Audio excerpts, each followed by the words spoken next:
আজকে কেন ওসমান হাদি কে এই মর্মান্তিক মৃত্যুর কোলে ঢলে পড়তে হলো? কি তার অপরাধ?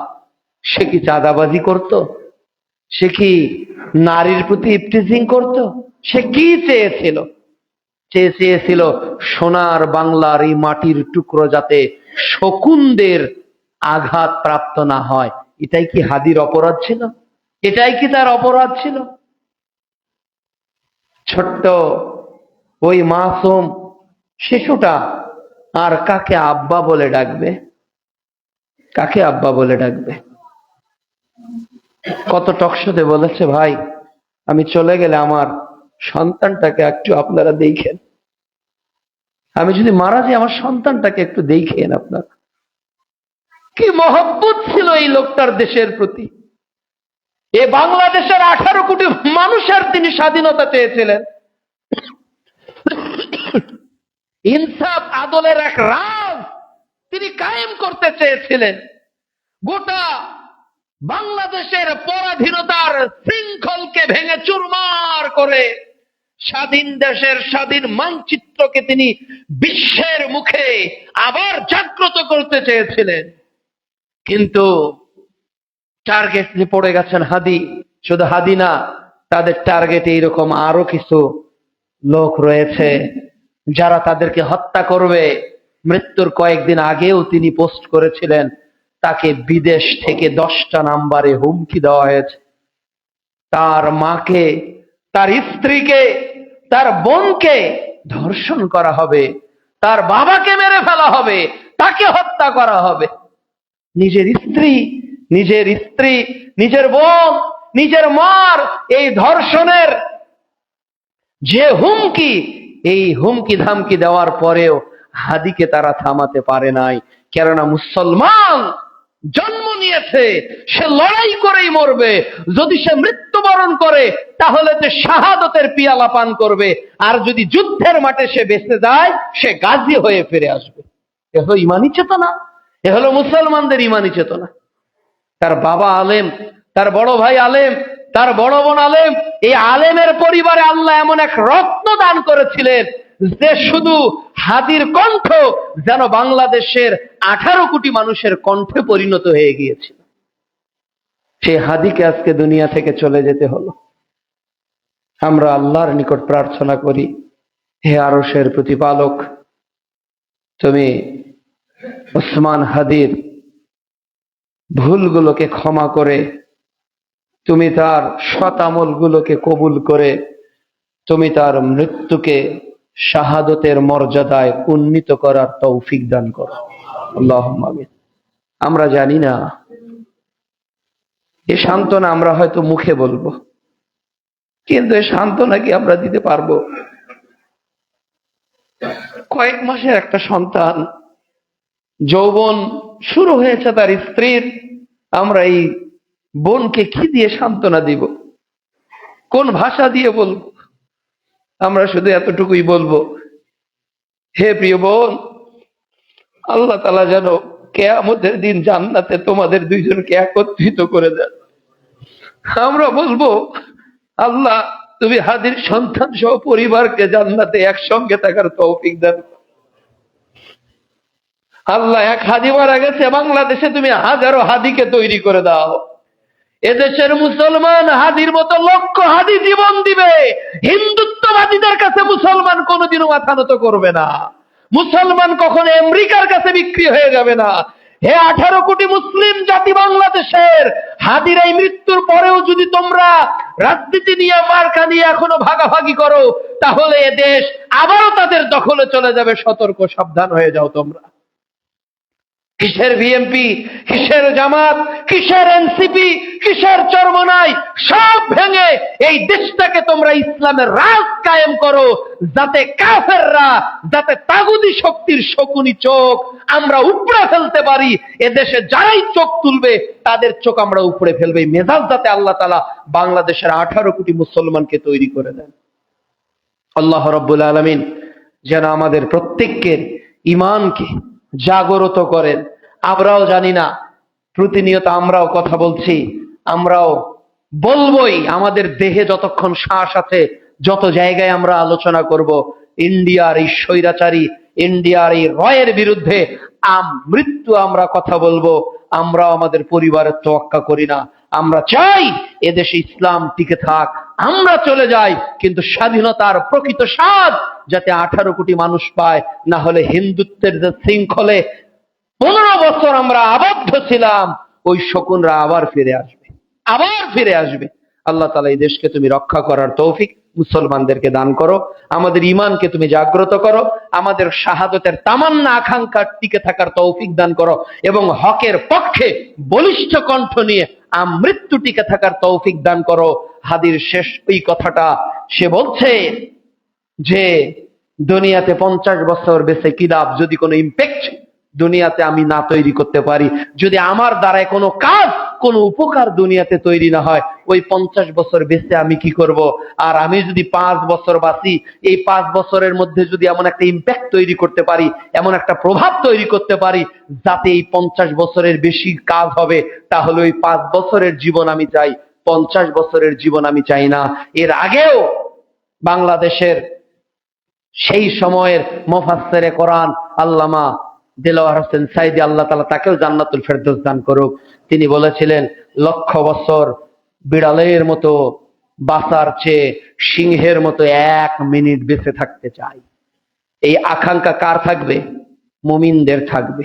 আমরা কখনো বাতিলের সামনে মাথা নত, আমরা কখনো অন্যায়কে বরদাস্ত, আমরা কখনো হারামের সঙ্গে পাপের সঙ্গে নিজেকে যুক্ত করব না। আল্লাহ যেন তৌফিক দান করে। একজন মুমিন ব্যক্তির প্রকৃত জীবন কোনটি?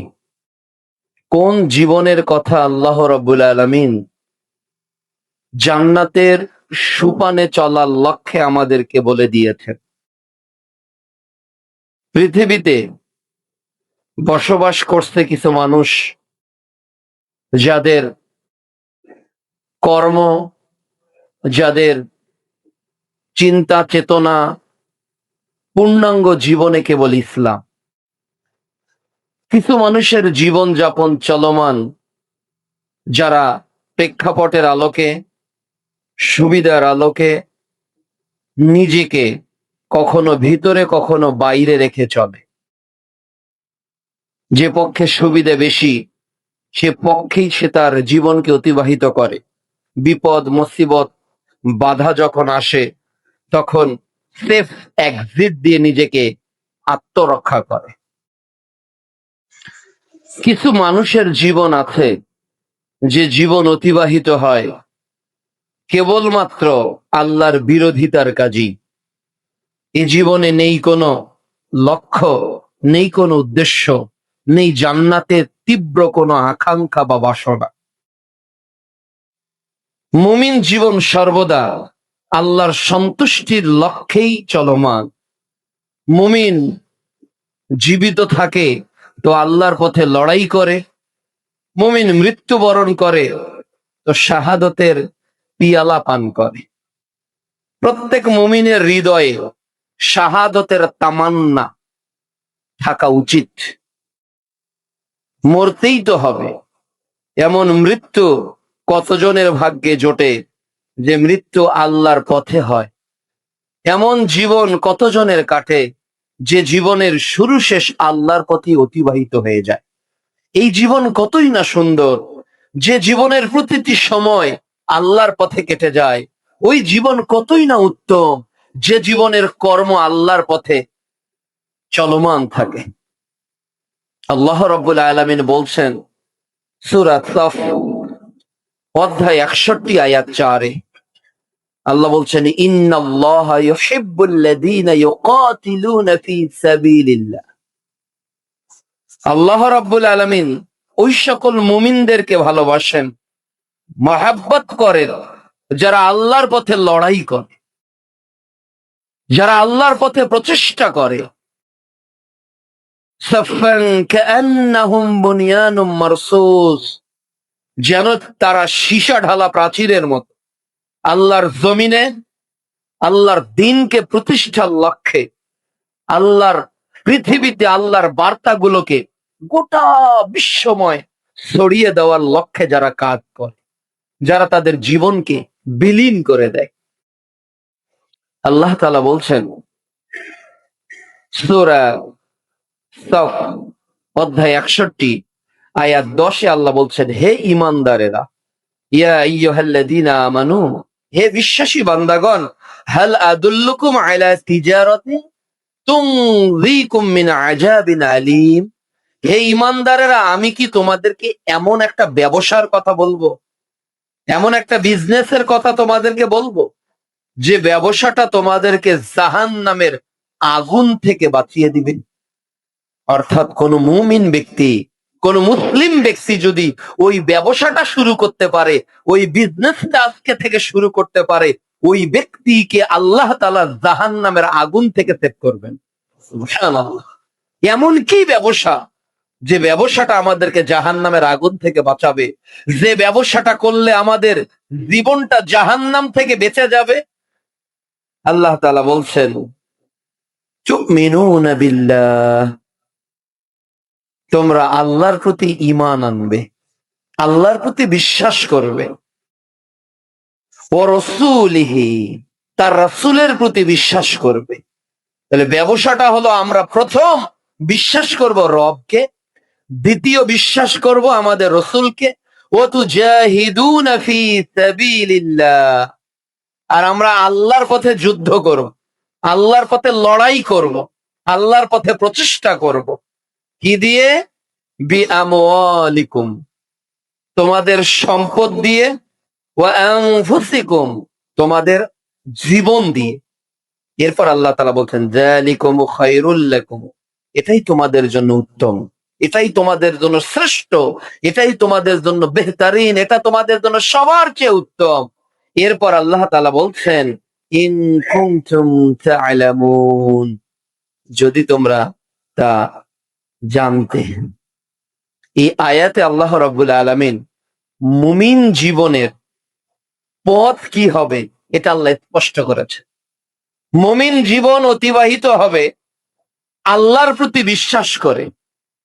ঘুম থেকে উঠেই যেমন আমরা আল্লাহর নামে সকাল শুরু করব, ঘুমাতে যখন মুমিন যাবে আল্লাহকে স্মরণ করেই মুমিন ঘুমাতে যাবে। এ হলো তার জীবনের প্রতিটি পরতে পরতে আল্লাহর স্মরণ। দ্বিতীয়, মুমিন জীবন থাকবে রাসূলের আদর্শ, মুমিনের প্রতি পাতায় পাতায় সিরাতের জীবনী গাথা, তার ওঠা চলা বসা খাওয়া লেনদেন মুআমেলাত, জীবনের প্রতিটি ক্ষেত্রে সে রাসূলের প্রতি ঈমান রেখে তার আনুগত্যে জীবন কাটিয়ে দিবে। তৃতীয়ত, সে আল্লাহর পথে লড়াই করবে, প্রচেষ্টা করবে, সংগ্রাম করবে। আল্লাহ তাআলা বলছেন, তাদেরকে হত্যা করা হয়েছে, তাদেরকে মেরে ফেলা হয়েছে, একটাই অপরাধ ছিল, তারা আল্লাহর প্রতি ঈমান এনেছিল, তারা আল্লাহর প্রতি বিশ্বাস স্থাপন করেছিল। আজকের পৃথিবীতে রাসূল সাল্লাল্লাহু আলাইহি ওয়াসাল্লামের যুগ থেকে নিয়ে যদি আমরা অদ্যাবধি আলোচনা করি, ইতিহাসের পাতাগুলোকে একটু উল্টিয়ে পাল্টিয়ে বিশ্লেষণ করি, রাসূল সাল্লাল্লাহু আলাইহি ওয়াসাল্লামের পূর্বের যুগ থেকেও যদি আমরা এর পরতে পরতে দেখি, তাহলে দেখব কিছু মুমিনের জীবন আল্লাহর পথে কাটিয়ে দেওয়া হয়েছে, আর কিছু মুমিনের জীবন আল্লাহর দাসত্বে কাটিয়ে দেওয়া হয়েছে, আর কিছু জীবন কাটানো হয়েছে তাগুদের পথে, পাপের পথে, শয়তানের পথে। আজকে যারা কাবিলপন্থী, তারা হাবিলদের উপর অত্যাচার অতীতেও করেছে, বর্তমানেও করছে, ভবিষ্যতেও করবে। এটা তাদের নিয়ম। যখনই আপনি সত্য কথা বলবেন, যখনই আপনি আল্লাহর হক কথাগুলোকে জাতির সামনে প্রচার করবেন, তখনই আপনি চোখের বিষ হয়ে যাবেন। নবীরা কি সে সময়ের মানুষের দ্বারাই সম্মানিত হয়েছিল, নাকি ধিক্কৃত হয়েছিল, লাঞ্ছিত হয়েছিল, অপমানিত হয়েছিল? বাড়ি ছেড়েছিল, মৃত্যুবরণ করতে হয়েছিল, নবীদেরকে প্রকাশ্য হত্যা করা হয়েছিল। নবীর উম্মার দুই দিকে পা বেঁধে একদিকে উঠ একদিকে চলে গেছে, আরেক দিকের উঠ আরেক দিকে চলে গেছে, ইমানের জীবন অতিবাহিত করার জন্য একজন মুমিনের দেহটাকে ছিঁড়ে দুই টুকরো করে ফেলা হয়েছে। এ ছিল ইমানদারদের জীবন। এ ছিল মুমিনের জীবন। এরপরেও তাদের সংগ্রাম থেমে যায়নি, এরপরেও তাদের আন্দোলন থেমে যায়নি, এরপরেও তাদের শরীয়ী বিধানকে প্রচার বা প্রতিষ্ঠার পদক্ষেপ নিস্তেজ হয়ে যায়নি। অনুরূপ ভাবে বিশ্বনবী মুহাম্মদুর রাসূলুল্লাহ সাল্লাল্লাহু আলাইহি ওয়াসাল্লাম রাহমাতাল লিল আলামিন, সাইয়্যিদুল মুরসালিন, খাতামান নবিয়্যিন, যার আঙ্গুলের ইশারায় চাঁদ দ্বিখণ্ডিত হয়ে যেত, যার আঙ্গুল দিয়ে পানি প্রবাহিত হয়ে যেত, যার কথা বুঝতো পশুরাও, যার প্রতি সম্মানে মাথা নুয়ে দিত গাছেরাও, যাকে আল্লাহ তাআলা সপ্তম আসমান পর্যন্ত নিয়ে গিয়ে মেরাজ করিয়েছেন, যাকে আল্লাহ রাব্বুল আলামিন অসংখ্য মুআজিজা দান করেছিলেন, এই বিশ্ব নবী কি নির্যাতনের শিকার হননি? এই বিশ্ব নবী কি অত্যাচারের শিকার হননি? এই বিশ্ব নবীর জীবনের প্রতি কি শতবার প্রাণ হানির হুমকি আসেনি? আজকের পৃথিবীতেও যদি আপনি সত্য কথাগুলো রাসূলের কণ্ঠের সঙ্গে কণ্ঠ মিলিয়ে বলতে চান, তাহলে এক শ্রেণীর আবু জেহেলরা আপনার কণ্ঠকে স্তব্ধ করে দিতে চাইবে, এক শ্রেণীর আবু লাহাবরা আপনার চলার পথকে থামিয়ে দিতে চাইবে, এক শ্রেণীর ফেরাউনরা আপনার হকের পথকে চির নিদ্রায় নিদ্রিত করার প্রচেষ্টা চালাবে, এক শ্রেণীর নমরুদরা আগুনের হুতাশন জ্বালিয়ে আপনাকে পুড়ে ছারখার করতে চাইবে।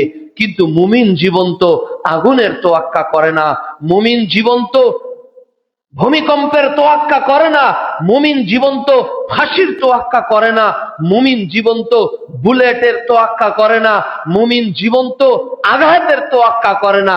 কেন? মুমিনদের সামনে রয়েছে বদর, মুমিনদের সামনে রয়েছে উহুদ, মুমিনদের সামনে রয়েছে খন্দক।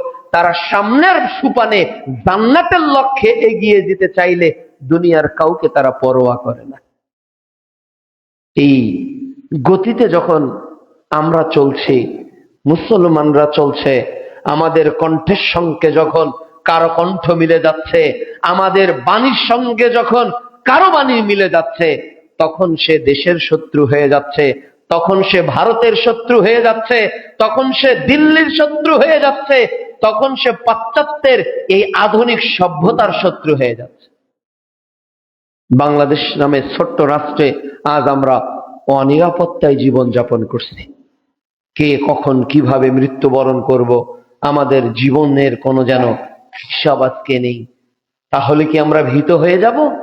তাহলে কি আমরা নিজেদেরকে কাপড়ের মধ্যে অবরুদ্ধ করে বাড়িতে অবস্থান করব? নাকি বর্বর জাতিকে, এই অসভ্য নোংরামি জাতিকে ভেঙে চুরমার করে সূর্যের ওই পূর্ণ কিরণকে উদিত করতে হবে? কবি কাজী নজরুল বলছে, অবসর কোথায়, কোথায় শান্তি, এখনো যে পথ রয়েছে বাকি, তাওহীদের ওই পূর্ণ কিরণ দিক দিগন্তে দেয়নি উকি। হে মুসলিম উম্মাহ, আজকে আমরা ভুলে গেছি আজকের দুনিয়ার খায়েশ, আজকে মৃত্যুর প্রতি ভয় যেন আমাদেরকে হক পথে চলতে, হক কথা বলতে, হকের পক্ষে সমর্থন দিতে ব্যর্থ করে তুলছে। আমাদের মায়া সংসারের, আমাদের মায়া স্ত্রীর, আমাদের মায়া সম্পদের, কিন্তু আল্লাহ তাআলা বলছেন যে আল্লাহ তাআলা ব্যবসার কথা বলেছেন। এই ব্যবসা কোন ব্যবসা? যে ব্যবসা করে আল্লাহর পথে নিজের সম্পদ দিয়ে। যার সম্পদ, এটা কার? এটা কি আপনার নাকি আল্লাহর দেওয়া? Everything God gives it you. আপনার যা আছে সবকিছু আল্লাহ সুবহানাহু ওয়া তাআলা আপনাকে দিয়েছেন, কোনোটাই আপনার না, কোনোটাই আপনার না। কত কোটিপতিরা রাস্তার ভিখারি হয়ে গেছে, কত সাধারণ মানুষ আজকে 10তলা বিল্ডিং এর মালিক হয়ে গেছে। এই যে উঁচুকে নিচু করা, নিচুকে উঁচু করা, এই controlling power come from almighty Allah সুবহানাহু ওয়া তাআলা। এটা আল্লাহর পক্ষ থেকে আসে, এটা কোনো ব্যক্তির না, এটা কোনো রাষ্ট্রের না। কোন কোন রাষ্ট্র অল্প সময়ে অনেক দূর এগিয়ে গেছে, আর কোন কোন রাষ্ট্র যুগের পর যুগ অনুন্নত রাষ্ট্রে পরিণত হয়েছে। পৃথিবীতে কি এর ইতিহাস নেই? অসংখ্য নজির রয়েছে। এজন্য প্রিয় উপস্থিতি, আমাদের এখন ভাববার সময়, আমাদের এখন জাগবার সময়, আমাদের এখন নিজের ঈমানের সঙ্গে বোঝাপড়া করার সময়। আল্লাহ রাব্বুল আলামিন বলছেন, যারা আল্লাহর পথে জীবন দেয় তাদেরকে তোমরা মৃত বলো না। তাদেরকে তো তোমরা মৃত বলো না, ওরা জীবিত। ওরা জীবিত, কিন্তু তোমরা তা বুঝতে পারো না। আল্লাহ তাআলা বলছেন, যারা আল্লাহর পথে জীবন দেয় তাদেরকে তোমরা মৃত বলো না, বরং তারা জীবিত। ওরা যে জীবিত তোমরা তা বুঝতে পারো না। সহিহ মুসলিম 1876 নম্বর হাদিস। আবু হুরায়রা রাদিয়াল্লাহু তাআলা আনহু বলেন, রাসূলুল্লাহ সাল্লাল্লাহু আলাইহি ওয়াসাল্লাম বলছেন যে আমার মন চায় আমি শহীদ হয়ে যাই, আবার জীবিত হই, আবার শহীদ হয়ে যাই, আবার জীবিত হই, আবার শহীদ হয়ে যাই। এই তামান্না যদি আল্লাহর রাসূলের থাকে, মুমিন হিসেবে কি আমাদের থাকা উচিত না? মুমিন হিসাবে কি জিহাদের তামান্না থাকা উচিত না, যে আল্লাহর পথে শহীদ হয়ে যাব? ওই শহীদের এত মর্যাদা, ওই শহীদের এত মর্যাদা, শহীদের তামান্নার ইতিহাস হাদিসের পরতে পরতে আছে। রাসূলুল্লাহ সাল্লাল্লাহু আলাইহি ওয়াসাল্লাম যুদ্ধের ময়দানে সাহাবীদেরকে উদ্বুদ্ধ করছেন, সাহাবীদেরকে আন্দোলিত করছেন তাদের ঈমানকে, আর বলছেন, ওয়াসারিউ ইলা মাগফিরাতিম মির রাব্বিকুম ওয়া জান্নাতিন আরদুহাস সামাওয়াতি ওয়াল আরদ। হে ঈমানদারেরা, জান্নাতের সোপানে চলো, প্রতিযোগিতা করো আল্লাহর ক্ষমা, আল্লাহর মাগফিরাতের দিকে তোমরা দৌড়াও। একজন সাহাবী প্রিয় নবীর কাছে এসে বলতেছে, হে আল্লাহর নবী, ওই বিশাল বড় জান্নাতের লোভ আমার হৃদয়ে জেগে গেছে, আমি ওই জান্নাতের একটা টুকরো জায়গা আমার জন্য বরাদ্দ করতে চাই। আল্লাহর নবী, আমি কি ওই জান্নাতীদের অন্তর্ভুক্ত হতে পারবো না? রাসূল সাল্লাল্লাহু আলাইহি ওয়াসাল্লাম সাহাবীদের জান্নাতে যাওয়ার ওই কাকুতি শুনে তিনি উচ্চারণ করলেন, হে আমার সাহাবী, তুমিও হলে আল্লাহর সেই জান্নাতি বাসীদের একজন। সুবহানাল্লাহ। এই বাক্যটা যেন তার ঈমানকে আরো জাগ্রত করলো, এই বাক্যটা তার ঈমানকে এত স্প্রেড করলো, এতক্ষণ সে শুধু জিজ্ঞাসা করেছে, আল্লাহ রাসূল, আমি কি ওই জান্নাতে যাব? রাসূল সাল্লাল্লাহু আলাইহি ওয়াসাল্লাম যখন বলেছেন তুমি ওই জান্নাতের একজন, তখন ওই ব্যক্তি তার থলি থেকে খেজুরগুলোকে রেখে দিলেন আর বাহ বাহ বললেন। রাসূল সাল্লাল্লাহু আলাইহি ওয়াসাল্লাম বললেন, ও আমার সাহাবী, তুমি বাহ বাহ বললে কেন, বেশ বেশ কেন বললে? তখন সাহাবী বলছেন, ও আল্লাহর রাসূল, যদি আমি এই খেজুরগুলোকে এখন চাবাতে থাকি, যে খেজুরগুলো আমি যুদ্ধের মাঠে খাওয়ার জন্য নিয়ে এসেছিলাম, তার মানে যুদ্ধ করতে করতে আমি যখন ক্লান্ত হয়ে যাব তখন আমি এটা খাবো। আপনি সকালে খেয়ে বের হয়েছেন, বিকেলে বাড়ি আসবেন, টিফিন বাটিতে করে দুপুরের খাবার নিয়ে গেছেন, লাঞ্চ পিরিয়ডে খাবার খাবেন, নিয়ে যান না আপনি? এই 8টায় খেয়ে গেলেন, দুপুর 2টায় আবার আপনাকে খেতে হয়। আর সাহাবীদের 3 দিন 7 দিন কোনো খাবারই নেই, এই জন্য সাহাবী কয়েকটা খেজুর রেখেছিল একটা থলিতে, ওই খেজুরগুলো বের করলেন, আল্লাহ রাসূলের সামনে রেখে দিয়ে বললেন, ইয়া রাসূলুল্লাহ, আজকে যদি এই খেজুরগুলোকে আমি চিবাতে থাকি, একটা করে খেজুর হাতে নিব, এই খেজুরগুলো দাঁত দিয়ে চিবাবো, এ তো অনেক সময়ের ব্যাপার, এ তো অনেক সময় লেগে যাবে। আপনি যে জান্নাতে আমার ঠিকানার কথা বলেছেন, আল্লাহ রাসূল, ওটা তো পেতে আমার দেরি হয়ে যাবে। দুনিয়ার খেজুরগুলো ছুঁড়ে ফেলে দিয়ে ওই ব্যক্তি আল্লাহর জান্নাতের লোভে আকাঙ্ক্ষায় যুদ্ধের মাঠে দৌড়ে গেল। হাতে তরবার, উলঙ্গ তরবারি, আঘাত করছে কাফেরদেরকে, আঘাত করছে কাফেরদেরকে। আঘাতের একটি পর্যায় তার উপর আঘাত আসলো, লুটে পড়লো, নিথর দেহটা মাটিতে পড়ে রইল। রাসূল সাল্লাল্লাহু আলাইহি ওয়াসাল্লাম বললেন যে ওই ব্যক্তি, এই ব্যক্তি এমন ব্যক্তি, অন্য বর্ণনায় এসেছে যে 1 ওয়াক্ত সালাত আদায় করলো না, 1 ওয়াক্ত সিয়াম পালন করলো না, অথচ আল্লাহ তাআলা তার মর্যাদাকে জান্নাতে বহুগুণ বৃদ্ধি করে দিলেন। সুবহানাল্লাহ। প্রিয় উপস্থিতি, এ তো ছিল সাহাবীদের, শহীদের তামান্না, জিহাদের মাঠের আকাঙ্ক্ষা। আমরা ভুলে গেছি আজকে সেই মেজাজ। আজকে আমরা এক একজন সবচেয়ে ভীত, সত্য কথাগুলোকে বলতে আমরা সবচেয়ে ভয় পাই। আমরা মনে করি না জানি এমপি মহোদয় কি বলে, না জানি মন্ত্রীর বিপরীতে আমি চলে যাই কিনা, না জানি দেশের বিপরীতে আমি চলে যাই কিনা। এমপি আপনার বিরুদ্ধে চলে যাক, মন্ত্রী আপনার বিরুদ্ধে চলে যাক, এ দেশ আপনার বিরুদ্ধে চলে যাক, পৃথিবীর সবাই আপনার প্রতি অসন্তুষ্ট হোক, কেবলমাত্র যাকে খুশি করতে হবে তিনি কে? আল্লাহ। আল্লাহর সন্তুষ্টির জন্য যদি আমিও আপনি কাজ করতে পারি, বিজয় আপনার চুম্বন করবে পা। ওহদের প্রান্তরে যুদ্ধের দামামা যখন বেজে গেল, সাহাবীরা যুদ্ধ করছেন, এমত অবস্থায় যুদ্ধের মাঠে ঘোষণা আসলো যে মুহাম্মদ সাল্লাল্লাহু আলাইহি ওয়াসাল্লামকে হত্যা করা হয়েছে, তিনি নিহত হয়েছেন, ইসলাম পরাজিত হয়েছে। এই বাক্য যখন হানজালা রাদিয়াল্লাহু তাআলা আনহুর কানের মধ্যে চলে গেল, তখন হামজা রাদিয়াল্লাহু তাআলা আনহু বাসর ঘরে ছিলেন, স্ত্রীর সাথে শুয়ে আছেন বাসর ঘরে। কত সুন্দর রাত তিনি যাপন করছেন স্ত্রীর সাথে, কোনো হইচই নেই, কোনো বাধা নেই, কেউ আজকে হানজালাকে বাধা দিবে না। কিন্তু একটা ডাক, একটা আহ্বান যেন তার স্ত্রীর সম্পর্ককে বিচ্ছিন্ন করে দিল, নতুন দাম্পত্যের জীবনের মধ্যে বিবাদের সৃষ্টি করে দিল। স্ত্রীকে বলল, হে আমার স্ত্রী, আমি বিদায় নিলাম, আমি চলে যাচ্ছি।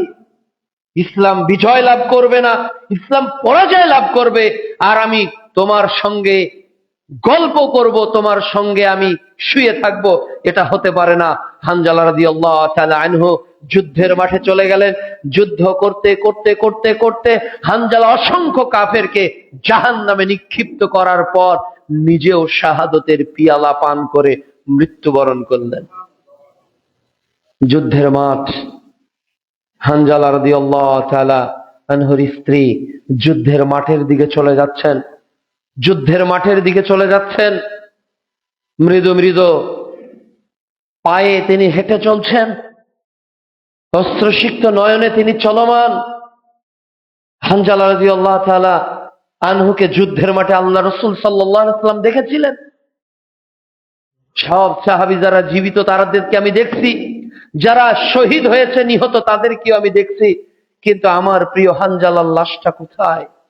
আমার হানজালা কি যুদ্ধের মাঠে কোথায় চলে গেল?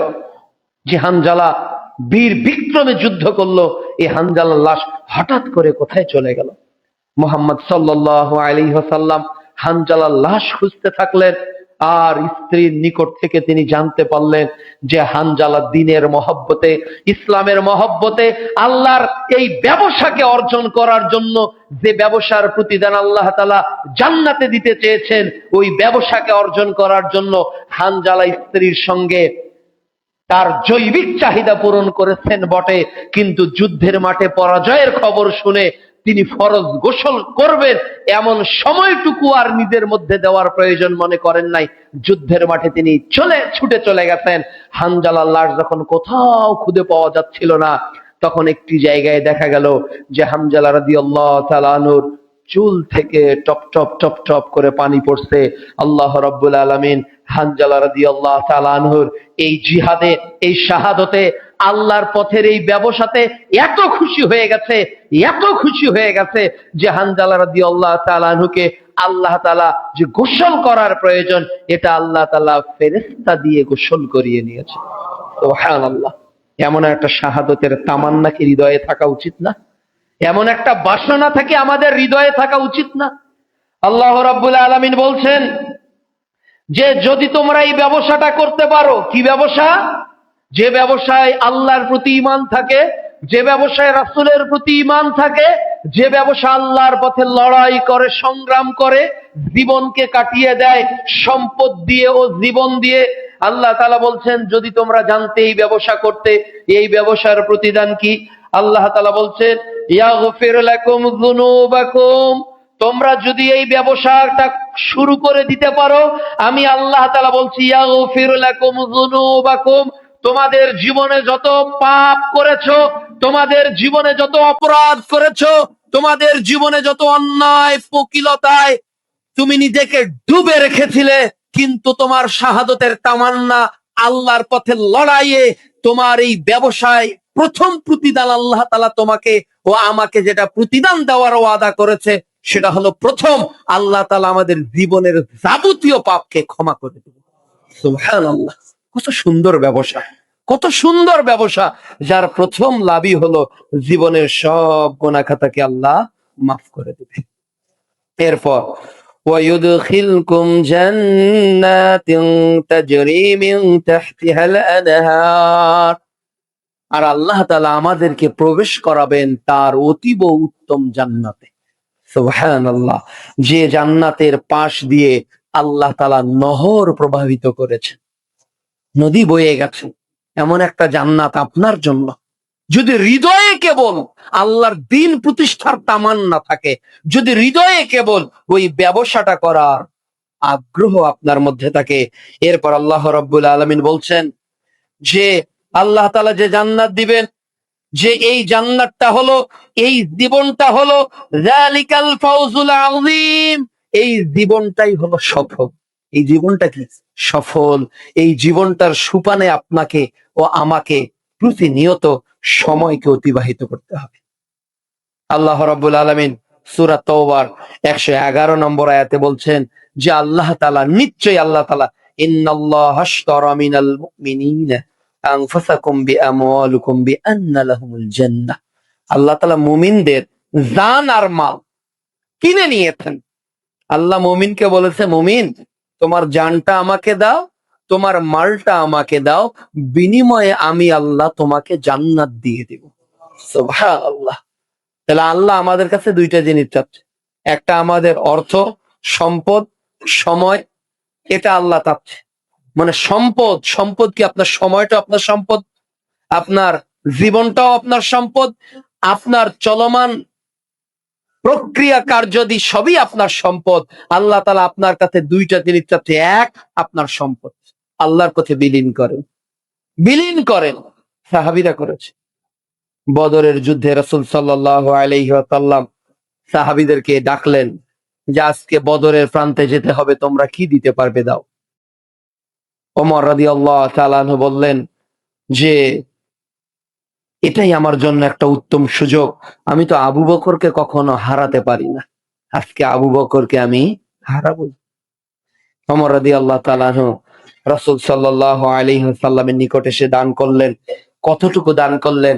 হাদিসে এসেছে ওমর রাদিয়াল্লাহু তাআলা আনহু যেটা দান করেছেন সেটা হলো ওমরের যত সম্পদ ছিল এই সম্পদের অর্ধেকটা তিনি বদরের যুদ্ধে সব দান করেছেন। সুবহানাল্লাহ, এই যুদ্ধের মাঠে তিনি দান করলেন। এবার আবু বকর রাদিয়াল্লাহু তাআলা আনহু হাঁটি হাঁটি পা পা করে এসে নিজেও কোনো একটা জায়গায় রেখে দিলেন তার সম্পদটাকে, রেখে দিলেন তার সম্পদটাকে। কিন্তু আল্লাহ তো হৃদয়টা দেখে। অর্থ নেই, সম্পদ নেই, কিন্তু আবু বকরের তো একটা মন আছে, আবু বকরের তো একটা হৃদয় আছে, আবু বকরের তো একটা আকাঙ্ক্ষা আছে। আমাকে তো আল্লাহ ওমরের মতো সম্পদ দেয়নি যে আমি অর্ধেকটা দিয়ে দিব। আবু বকর সামান্য কিছু সম্পদ দিয়ে দিলেন। মুহাম্মদ সাল্লাল্লাহু আলাইহি ওয়াসাল্লাম আবু বকরকে কাছে ডেকে বললেন, ও আবু বকর, যুদ্ধের মাঠে কি দিয়েছো?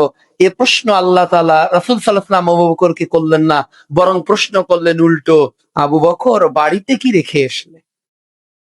তুমি যে সম্পদটা আজকে দিলে আল্লাহর দ্বীনকে প্রতিষ্ঠার জন্য, আল্লাহর জমিনে আল্লাহর দাওয়াতকে প্রচারের জন্য, ও আমার আবু বকর তুমি বলো বাড়িতে কি রেখে আসলে? আবু বকর যেন নিজেকে আর নিয়ন্ত্রণ করতে পারছেন না।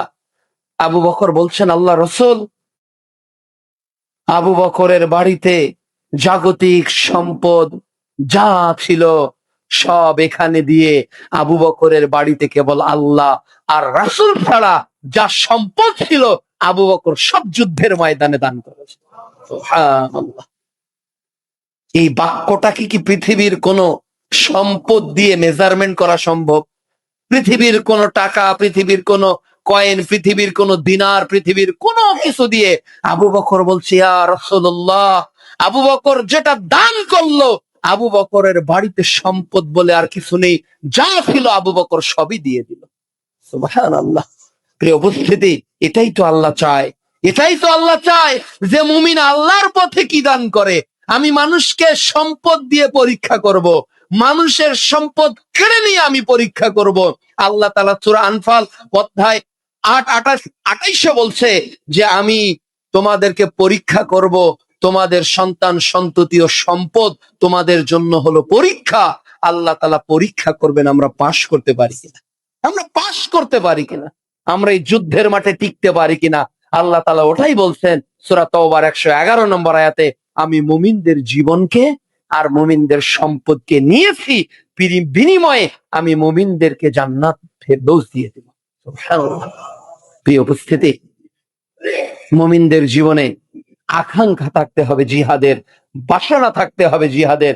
রাসূল সাল্লাল্লাহু আলাইহি ওয়াসাল্লাম বলছেন, রাসূল সাল্লাল্লাহু আলাইহি ওয়াসাল্লাম বলছেন, যে ব্যক্তি জিহাদের মাঠের আকাঙ্ক্ষা করে, রাসূল সাল্লাল্লাহু আলাইহি ওয়াসাল্লামের একজন সাহাবী যুদ্ধের মাঠে যাওয়ার জন্য প্রস্তুতি গ্রহণ করেছেন, যুদ্ধের মাঠে তিনি যেতে চান। রাসূল সাল্লাল্লাহু আলাইহি ওয়াসাল্লাম বললেন যে তোমাকে যুদ্ধের মাঠে যেতে হবে না, তুমি তোমার পরিবারের নিকট ফিরে যাও, তুমি তোমার পরিবারের নিকট ফিরে যাও। তখন এই সাহাবী কষ্ট পেলেন যে আল্লাহ রাসূল, আমি যুদ্ধের মাঠে যেতে চাই, আমি যুদ্ধের মাঠে যুদ্ধ করে শাহাদতের পিয়ালা পান করতে চাই। তখন রাসূল সাল্লাল্লাহু আলাইহি ওয়াসাল্লাম বললেন, ও আমার সাহাবী, তুমি যুদ্ধের মাঠ থেকে বাড়ি ফিরে যাও, তুমি যদি এই অবস্থায় বাড়িতে শুয়ে মৃত্যুবরণ করো তাহলে আল্লাহ সুবহানাহু ওয়া তাআলা তোমাকে শাহাদতের মর্যাদা দান করবে। সুবহানাল্লাহ। সাহাবীরা কিভাবে যুদ্ধের মাঠে এগিয়ে এসেছে, আল্লাহর পথে লড়াই করেছে। মাআজ এবং মুআবিয়া রাদিয়াল্লাহু তাআলা আনহুমা দুইজন সাহাবী যুদ্ধের মাঠে আব্দুর রহমান বিন আউফ রাদিয়াল্লাহু তাআলা আনহুকে বলছে, ও আমার চাচা, বলেন তো আবু জেহেল কোনটা, আমি তাকে মেরে ফেলবো, আমি তাকে হত্যা করব। আব্দুর রহমান বিন আউফ রাদিয়াল্লাহু তাআলা, বদরের যুদ্ধের ঘটনা। আব্দুর রহমান বিন আউফ রাদিয়াল্লাহু তাআলা বলছেন, হে আমার ভাতিজারা, তোমরা এখানে কেন? তোমরা বালক মানুষ, তোমরা কচিকাচারা, তোমরা এখানে কেন? তোমরা চলে যাও বাড়িতে, তোমাদেরকে কাফেররা পেলে হত্যা করবে। তখন বলছে, না চাচা, আমরা তো বাড়ি ফিরে যাওয়ার জন্য এখানে আসি নাই, আমরা আল্লাহর পথে যুদ্ধ করার জন্য এসেছি। বয়স হবে 8, 10, 12, 14, এর মধ্যে কিছু তরুণ, একেবারে কিশোররা এসেছে যুদ্ধের মাঠে। বলছে, চাচা, আবু জেহেলকে দেখাই দেন তো, কোনটা আবু জেহেল, কোন উটে আবু জেহেল যুদ্ধ করছে। আব্দুর রহমান তাদেরকে ফিরে যেতে চায় আর তারা যুদ্ধের মাঠে এগিয়ে যেতে চায়। তো বলছে যে আবু জেহেল টার্গেট কেন, আবু জেহেল তাদের টার্গেট কেন? মাআজ এবং মুআবিয়া দুই ভাই বলছে, আমরা শুনেছি যে মক্কায় এই আবু জেহেল আমার নবীকে সবচেয়ে বেশি কষ্ট দিয়েছে, সবচেয়ে বেশি কষ্ট দিয়েছে। কত কষ্ট দিয়েছে আমার নবীকে, কত কষ্ট দিয়েছে আমার নবীকে আবু জেহেল। রাসূল সাল্লাল্লাহু আলাইহি ওয়াসাল্লাম চলছেন, আর আবু জেহেল একজনকে বলেছে যে মুহাম্মাদের মুখে থুতু নিক্ষেপ করতে হবে। আবু জেহেলের নির্দেশে একজন ব্যক্তি আল্লাহ রাসূলের কাছে এসে তার একেবারে পবিত্র মুখ মোবারকে থুতু দিয়ে চলে যায়। কত কষ্ট দিয়েছে আমার নবীকে। রাসূল সাল্লাল্লাহু আলাইহি ওয়াসাল্লাম কাবা ঘরের নিকটবর্তী স্থানে সিজদায় পড়ে আছেন, আর আবু জেহেল বলছে, ওই মুহাম্মাদের মাথায় উটের ভুঁড়ি কে চাপিয়ে দিতে পারবে? তখন দুইজন ব্যক্তি বললেন, আমরা পারবো। আগে থেকে তারা উট জবেহ করে ভুঁড়ি কেটে রেখেছিল। রাসূল সাল্লাল্লাহু আলাইহি ওয়াসাল্লাম তখন সিজদায় চলে গেলেন। তখন আবু জেহেলের নির্দেশে তারা ভুঁড়ি আল্লাহ রাসূলের মাথায় চাপিয়ে দিলেন, আর তারা একজন আরেকজনের গায়ে হেলান দিতে থাকলো আর হাসতে থাকলো। এই দৃশ্য সাহাবীগণ দেখলেন। এই দৃশ্য ওমর রাদিয়াল্লাহু তাআলা আনহু দেখে বাড়িতে ফিরে গিয়ে তার মেয়েকে বলছেন, হে রাসূলের মেয়ে ফাতেমা, হে রাসূলের মেয়ে ফাতেমা, তুমি তোমার বাপকে গিয়ে বাঁচাও, তুমি তোমার বাপকে গিয়ে বাঁচাও, আবু জেহেল তোমার বাবার এই করেছে। মেয়ে ফাতেমা দ্রুত চলে আসলেন। এরপর রাসূল সাল্লাল্লাহু আলাইহি ওয়াসাল্লামের মাথা থেকে উটের ভুঁড়িটাকে সরিয়ে দিলেন। সাক্ষাৎ মৃত্যুর হাত থেকে প্রিয় নবীকে তিনি রক্ষা করলেন। কত নির্যাতন করেছে আবু জেহেল বিশ্ব নবীকে। তিনি তায়েফে দাওয়াত দিতে যাচ্ছেন, আর কাফেরদেরকে তিনি লেলিয়ে দিয়েছেন যে এ হলো পাগল, এ হলো পাগল, এ হলো ধর্মত্যাগী, এ হলো পাগল, এ হলো সমাজকে বিভক্ত করি, এ এলাকা বাদদানকারী, একে তো এ সবচেয়ে বড় মিথ্যাবাদী, এ কথা বলে অসংখ্য বাচ্চাকে নুইয়ে দিলেন তাকে মারার জন্য। পৃথিবীর ওই ব্যক্তিরা তো চিন্ত না কার গায়ে ওই পাথরের আঘাত নিক্ষেপ করা হচ্ছে। এ তো সেই নবী, এ তো সেই নবী যে নবী হাঁটতে গেলে, যে নবী যখন চলতেন তখন আসমানের মেঘমালা বিশ্ব নবীর মাথার উপর ছায়া পেতে দিতেন। এই নবীর গোটা দেহকে ছোট্ট ছোট্ট বালকরা, কাফেররা মারতে মারতে মারতে মারতে রক্তাক্ত করেছিল। কত কষ্ট দিয়েছে আবু জেহেল। ওই মাজ এবং মুআবিয়াস বলছে যে আমরা শুনেছি যে আবু জেহেল আমার নবীকে সবচেয়ে কষ্ট দিয়েছে। ও চাচা আপনি দেখে দেন আবু জেহেল কোনটা। বললো ওইটা আবু জেহেল। মাজ এবং মুআবিয়াস দেখার পর যেন তাদের গন্তব্য পেয়ে গেল যে ধরতে হবে, ওই যে আবু জেহেল, ধর। দুই ভাই ক্ষিপ্ত গতিতে চললেন, আবু জেহেলকে আঘাত করা শুরু করলেন। আবু জেহেলকে যখন ছোট্ট দুই বালক আঘাত করছে, কাফেররা মুআবিয়াস রাদিয়াল্লাহু তাআলা আনহুকে ঘিরে ফেললেন। এরপর মুআবিয়াস রাদিয়াল্লাহু তাআলা আনহুর ডান হাতে তারা তরবারি দিয়ে আঘাত করার সাথে সাথেই মুআবিয়াস রাদিয়াল্লাহু তাআলা আনহু এই ডান হাতটা পুরোটাই কেটে গিয়ে বগলের চামড়ার সঙ্গে হাতটা ঝুলে পড়তে লাগলো। মুআবিয়াস রাদিয়াল্লাহু তাআলা আনহু হাতটাকে পায়ে দিয়ে আল্লাহু আকবার বলে হাতটাকে আলাদা করে বাম হাতের তরবারি দিয়ে আবু জেহেলকে আঘাত করে নিঃশেষ করে দিলেন। আর দুইজনে আল্লাহ রসুলের কাছে ছুটে চলে গেলেন। ও আল্লাহ রসুল, কে আগে যাবে, কে আগে যাবে? আমি আবু জেহেলকে হত্যা করেছি, আমি আবু জেহেলকে হত্যা করেছি। রাসূল সাল্লাল্লাহু আলাইহি ওয়াসাল্লাম বললেন, তোমাদের তরবারির রক্ত কোথায়? এই যে আমাদের তরবারি ইয়া রাসূলুল্লাহ। এ হলো সাহাবীদের, ছোট্ট সাহাবীদের জিহাদের চেতনা। ও যুবক ভাই, আজকে তুমি পাবজি, আজকে তুমি ফ্রি ফায়ার, আজকে তুমি ক্রাম দাবার বিজয়ের পথে তুমি তোমার জীবনকে কাটিয়ে দিচ্ছ। আজকে তুমি শয়তানের তাবেদারি করে তোমার জীবনকে কাটিয়ে দিচ্ছ। কিন্তু যারা জান্নাতের পথে চলেছে, যারা জান্নাতের সুগন্ধির পেয়ালা পান করেছে, এরা কখনো দুনিয়ার গোলাম ছিল না। এরা নিজেদের জীবনকে, এরা নিজেদের যৌবনকে, এরা নিজেদের সময়কে আল্লাহর পথে কাটিয়ে দিয়েছে। এ ছিল তাদের তামান্না, তাদের আকাঙ্ক্ষা। কতই না সুন্দর ছিল তাদের জীবন। এটাই তো সফল জীবন। এই সফল জীবন কি মুমিনের চাওয়া উচিত না? এই জীবনের পথে, এই জীবনের সুপানে কি আমাদের চলা উচিত না? প্রিয় উপস্থিতি, আজকের পৃথিবীতে মুসলমান নির্যাতিত, নিষ্পেষিত, রক্ত ঝরছে। মুসলমান যেন সত্য কথাগুলো সত্যভাবে বললেই বিপদ চলে আসছে। আজকে বাম রামরা কথা বললে তাদের বিপদ হয় না। আজকে ররা তাদের গোপন এজেন্ডা বাস্তবায়ন করছে, এটাতে কারো কোনো বিপদ চলে আসে না। আজকে যখন আলেম ওলামারা হক কথা বলছে, তখন তাদের উপর নেমে আসতেছে বিপদ। আজকে যখন কেউ সত্য কথা বলছে, তাদেরকেই টার্গেট করা হচ্ছে। কেন?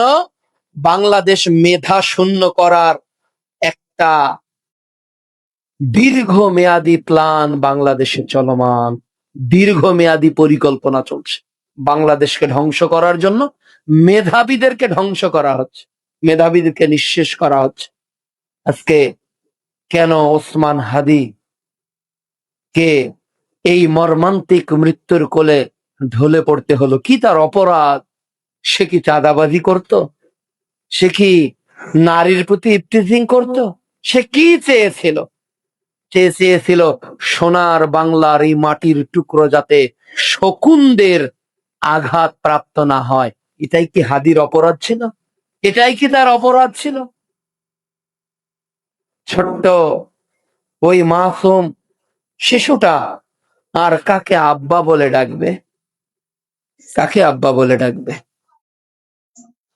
কত টকশোতে বলেছে, ভাই আমি চলে গেলে আমার সন্তানটাকে একটু আপনারা দেখেন, আমি যদি মারা যাই আমার সন্তানটাকে একটু দেখেন। আপনার কি মহব্বত ছিল এই লোকটার দেশের প্রতি। এ বাংলাদেশের 18 কোটি মানুষের তিনি স্বাধীনতা পেয়েছিলেন। ইনসাফ আদলের এক রাজ তিনি কায়েম করতে চেয়েছিলেন। গোটা বাংলাদেশের পরাধীনতার শৃঙ্খলকে ভেঙে চুরমার করে স্বাধীন দেশের স্বাধীন মানচিত্রকে তিনি বিশ্বের মুখে আবার জাগ্রত করতে চেয়েছিলেন। কিন্তু টার্গেট পড়ে গেছেন হাদি। শুধু হাদি না, তাদের টার্গেটে এরকম আরো কিছু লোক রয়েছে যারা তাদেরকে হত্যা করবে। মৃত্যুর কয়েকদিন আগেও তিনি পোস্ট করেছিলেন তাকে বিদেশ থেকে 10টা নাম্বারে হুমকি দেওয়া হয়েছে। তার মাকে, তার স্ত্রীকে, তার বোনকে ধর্ষণ করা হবে, তার বাবাকে মেরে ফেলা হবে, তাকে হত্যা করা হবে।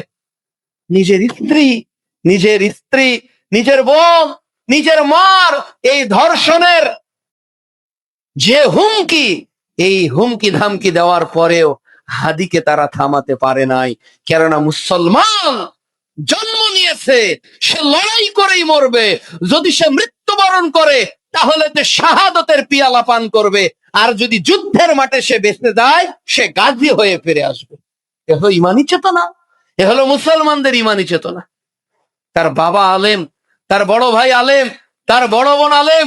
এই আলেমের পরিবারে আল্লাহ এমন এক রত্ন দান করেছিলেন যে শুধু হাদির কণ্ঠ যেন বাংলাদেশের 18 কোটি মানুষের কণ্ঠে পরিণত হয়ে গিয়েছে। সেই হাদিকে আজকে দুনিয়া থেকে চলে যেতে হলো। আমরা আল্লাহর নিকট প্রার্থনা করি, হে আরশের প্রতিপালক, তুমি ওসমান হাদির ভুলগুলোকে ক্ষমা করে, তুমি তার সৎ আমলগুলোকে কবুল করে, তুমি তার মৃত্যুকে শাহাদতের মর্যাদায় উন্নীত করার তৌফিক দান করো। আল্লাহুম্মা আমিন। আমরা জানি না এই সান্ত্বনা আমরা হয়তো মুখে বলবো, কিন্তু এই সান্ত্বনা কি আমরা দিতে পারবো? কয়েক মাসের একটা সন্তান, যৌবন শুরু হয়েছে তার স্ত্রীর, আমরা এই বোনকে কি দিয়ে সান্ত্বনা দিব? কোন ভাষা দিয়ে বলবো? আমরা শুধু এতটুকুই বলবো, হে প্রিয় বোন, আল্লাহ তাআলা যেন কিয়ামতের দিন জান্নাতে তোমাদের দুইজনকে একত্রিত করে দেন। আমরা বলবো, আল্লাহ তুমি হাদির সন্তান সহ পরিবারকে জান্নাতে একসঙ্গে থাকার তৌফিক দেন। আল্লাহ, এক হাদি মারা গেছে, বাংলাদেশে তুমি হাজারো হাদিকে তৈরি করে দাও। এদেশের মুসলমান হাদির মতো লক্ষ হাদি জীবন দিবে। হিন্দুত্ববাদীদের কাছে মুসলমান কোনোদিনও মাথা নত করবে না। মুসলমান কখনো আমেরিকার কাছে বিক্রি হয়ে যাবে না। হে 18 কোটি মুসলিম জাতি বাংলাদেশের, হাদির এই মৃত্যুর পরেও যদি তোমরা রাজনীতি নিয়ে, মার্কা নিয়ে এখনো ভাগাভাগি করো, তাহলে এ দেশ আবারও তাদের দখলে চলে যাবে। সতর্ক, সাবধান হয়ে যাও তোমরা। কিসের বিএনপি, কিসের জামাত, কিসের এনসিপি, কিসের চরমনাই, সব ভেঙে এই দেশটাকে তোমরা ইসলামের রাজ কায়েম করো, যাতে কাফেররা, যাতে তাগুতি শক্তির শকুনি চোখ আমরা উপড়ে ফেলতে পারি। এদেশে যাই চোখ তুলবে তাদের চোখ আমরা উপড়ে ফেলবে। মেধার যাতে আল্লাহ তাআলা বাংলাদেশের 18 কোটি মুসলমানকে তৈরি করে দেন। আল্লাহ রাব্বুল আলামিন যেন আমাদের প্রত্যেককে ইমানকে জাগ্রত করেন। আমরাও জানি না, প্রতিনিয়ত আমরাও কথা বলছি, আমরাও বলবোই। আমাদের দেহে যতক্ষণ শ্বাস আছে, যত জায়গায় আমরা আলোচনা করব ইন্ডিয়ার এই স্বৈরাচারী, ইন্ডিয়ার এই রয়ের বিরুদ্ধে মৃত্যু আমরা কথা বলবো। আমরাও আমাদের পরিবারের তোয়াক্কা করি না। আমরা চাই এদেশে ইসলাম টিকে থাক, আমরা চলে যাই, কিন্তু স্বাধীনতার প্রকৃত স্বাদ যাতে 18 কোটি মানুষ পায়। না হলে হিন্দুত্বের শৃঙ্খলে 15 বছর আমরা আবদ্ধ ছিলাম, ওই শকুনরা আবার ফিরে আসবে, আবার ফিরে আসবে। আল্লাহ তাআলা এই দেশকে তুমি রক্ষা করার তৌফিক মুসলমানদেরকে দান করো। আমাদের ইমানকে তুমি জাগ্রত করো। আমাদের শাহাদতের তামান্না আকাঙ্ক্ষা টিকে থাকার তৌফিক দান করো, এবং হকের পক্ষে বলিষ্ঠ কণ্ঠ নিয়ে মৃত্যু টিকে থাকার তৌফিক দান করো। হাদির শেষ ওই কথাটা সে বলছে যে দুনিয়াতে 50 বছর বেঁচে কি লাভ যদি কোনো ইম্প্যাক্ট দুনিয়াতে আমি না তৈরি করতে পারি, যদি আমার দ্বারায় কোনো কাজ, কোনো উপকার দুনিয়াতে তৈরি না হয়, ওই 50 বছর বেঁচে আমি কি করব? আর আমি যদি 5 বছর বাঁচি, এই 5 বছরের মধ্যে যদি এমন একটা ইম্প্যাক্ট তৈরি করতে পারি, এমন একটা প্রভাব তৈরি করতে পারি যাতে এই 50 বছরের বেশি কাজ হবে, তাহলে ওই 5 বছরের জীবন আমি চাই, 50 বছরের জীবন আমি চাই না। এর আগেও বাংলাদেশের সেই সময়ের মুফাসসিরে কোরআন আল্লামা দেলোয়ার হোসেন সাইদি, আল্লাহ তাআলা তাকেও জান্নাতুল ফেরদৌস দান করুক, তিনি বলেছিলেন লক্ষ বছর বিড়ালের মতো বাঁচার চেয়ে সিংহের মতো 1 মিনিট বেঁচে থাকতে চাই। এই আকাঙ্ক্ষা কার থাকবে? মুমিনদের থাকবে। আমরা কখনো বাতিলের সামনে মাথা নত, আমরা কখনো অন্যায়কে বরদাস্ত, আমরা কখনো হারামের সঙ্গে পাপের সঙ্গে নিজেকে যুক্ত করব না। আল্লাহ যেন তৌফিক দান করে।